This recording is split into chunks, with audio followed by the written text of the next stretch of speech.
Thank you, Chairman D'Esposito, for your leadership and to our witnesses for being with us here today. Like Chairman D'Esposito, I am a proud New Yorker, a proud Long Islander, and I'm honored to represent the east end of Long Island. My district's about 50, 60 miles to the east of Manhattan, the heart of New York City. And this coming September 11th marks the 23rd anniversary of the September 11th terrorist attacks in Lower Manhattan, Shanksville, Pennsylvania, and here in our nation's capital.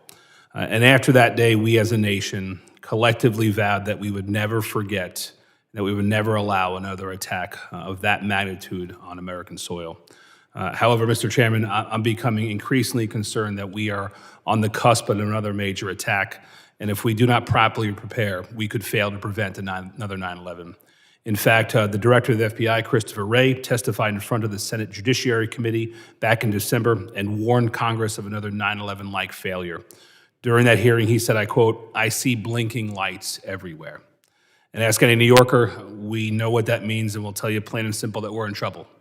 And now, in addition to being a proud New Yorker, I'm a Navy veteran, the brother of a Marine, and I served this country in uniform with immense pride for 11 years. And I can tell you from that experience, the most effective way to thwart an adversary and protect an asset, especially our people, is through deterrence.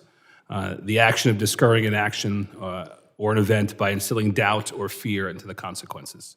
Assistant Secretary Callahan, thanks so much for being here. As the Assistant Secretary for the Countering Weapons of Mass Destruction Office, my first question is for you.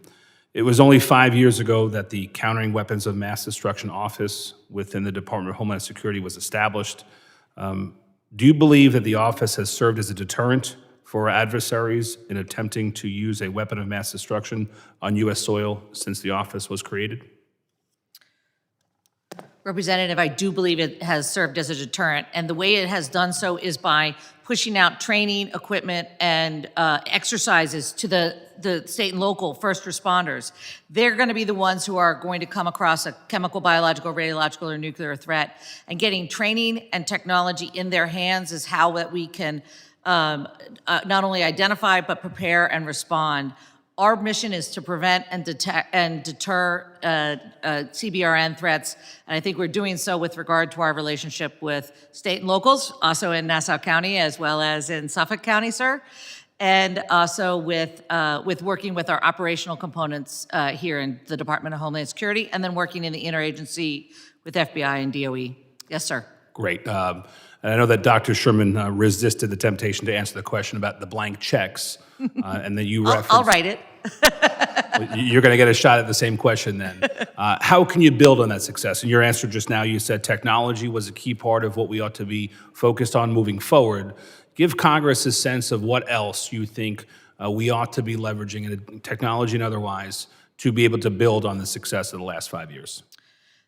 Sir, it's technology, training, and equipment, and exercises. Getting the knowledge out for chemical, biological, radiological, nuclear threats, understanding how to respond, do the training and exercises that I witnessed in New Orleans just this week, because it's the first responders, it's those state and locals who are going to be on the ground if indeed something happens. And we are working to get that knowledge out as far as we can.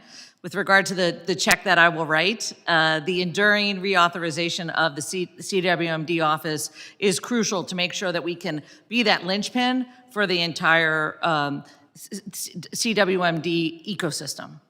Thank you. Appreciate your feedback. This committee under Chairman D'Esposito's leadership has a strong bipartisan approach to how we are very grateful.